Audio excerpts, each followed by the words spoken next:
ಮತ್ತು ಎದುರಾ ಬದುರಾ ಸಿಗ್ತಾರೆ ವಿಜಯೇಂದ್ರ ಅವರು, ಒಂದು ಕಡೆ ಯತ್ನಾಳ್ ಅವರು. ಇಬ್ಬರು ಕೂಡ ಪರಸ್ಪರರಿಗೆ ಒಂದು ನಮಸ್ಕಾರವನ್ನು ಮಾಡ್ಕೊಳ್ತಾರೆ. ಆದರೆ ನಮಸ್ಕಾರ ಮಾಡಿದ್ದಾಯಿತು, ಅದೊಂದು ವಿಶ್ಯು. ಅದಾದ ಮೇಲೆ ನೋಡಿದಾಗ ಎದುರಿಗೆ ನಮಸ್ಕಾರ ಮಾಡಿದ್ದಾರೆ, ಒಳಗಡೆನೇ ಏನು ಮಾತಾಡ್ತಾರೋ ಏನು ಮಾಡ್ಕೊಳ್ತಾರೋ ಗೊತ್ತಿಲ್ಲ. ಊಟಕ್ಕೆ ಕರೆದಿದ್ರು, ಹೋಗೋದು ಬಿಡೋದು ನನ್ನ ವೈಯಕ್ತಿಕ ವಿಚಾರ. ಅದು ಯಾರು ಏನೇನು ಮಾಡ್ತಾರೆ ಯಾರಿಗಪ್ಪ ಗೊತ್ತು. ಎರಡನೇ ಹಂತದ ಹೋರಾಟಕ್ಕೆ ನಾವು ಸಜ್ಜಾಗಿದ್ದೀವಿ. ಬಳ್ಳಾರಿ ಮತ್ತು ವಿಜಯನಗರದಿಂದಾನೇ ನಮ್ಮ ಹೋರಾಟ ಶುರು ಮಾಡ್ತಾ ಇದ್ದೀವಿ. ರಾಜ್ಯಾಧ್ಯಕ್ಷರಿಗೂ ನಾವೇ ಆಹ್ವಾನ ಕೊಟ್ಟಿದ್ದೀವಿ. ಬರೋದು ಬಿಡೋದು ಅವ್ರ ವಿಚಾರ ಅಪ್ಪ, ಇಂಥ ಒಂದು ಹೋರಾಟ ಮಾಡ್ತಾ ಇದ್ದೀವಿ ಬನ್ನಿ ಅಂತ ನಾವು ಕರೆದಿದ್ದೀವಿ. ಯಡಿಯೂರಪ್ಪ ಹುಟ್ಟುಹಬ್ಬ ಸಮಾವೇಶ ಮಾಡ್ತಾರೋ, ರಾಜ್ಯಾದ್ಯಂತ ಜನಗಳಿಗೆ ಕನ್ವಿನ್ಸ್ ಮಾಡುವಂಥ ಒಂದು ಹೋರಾಟವನ್ನು ಮಾಡ್ತಾರೋ ನಮಗೆ ಗೊತ್ತಿಲ್ಲ ಅಂತ ಹೇಳಿ ಯತ್ನಾಳರು ಹೇಳಿದ್ದಾರೆ. ನಮ್ಮ ರಮೇಶ್ ಜಾರಕಿಹೊಳಿ ಹೇಳ್ಯಾರ, ನಾವು 26-27ನೇ ತಾರೀಕು ನಂತರ 2ನೇ ಹಂತದ ಹೋರಾಟ ನಾವು ಬಳ್ಳಾರಿ ಮತ್ತು ಏನು ವಿಜಯನಗರದ ಮಾಡ್ತಾ ಇದ್ದೀವಿ. ನೋಡ್ತಾ ಇರ್ರಿ, ಇದು ಜನಪರ ಹೋರಾಟ ಇರೋದ್ರಿಂದ ನಾವು ಎಲ್ಲ ಪಕ್ಷದ ಮುಖಂಡರಿಗೆ ಕಾರ್ಯಕ್ರಮ ಎಲ್ಲರಿಗೂ ಆಹ್ವಾನ ಮಾಡ್ತೀವಿ.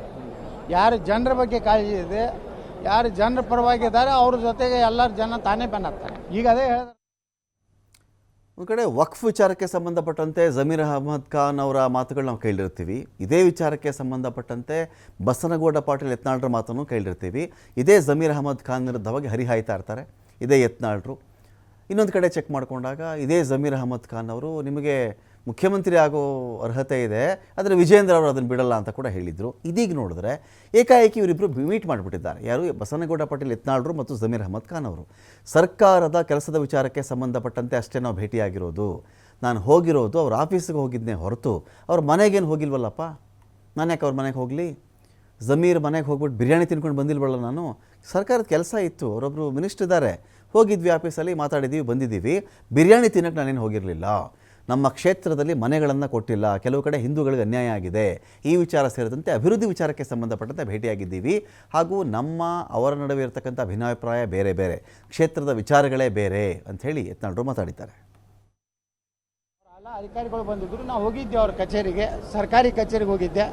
ನಾನು ಮನೆಗೆ ಹೋಗಿಲ್ಲ, ಹೋಗಿ ಅಲ್ಲೇನು ಬಿರಿಯಾನಿ ತಿಂದಿಲ್ಲ.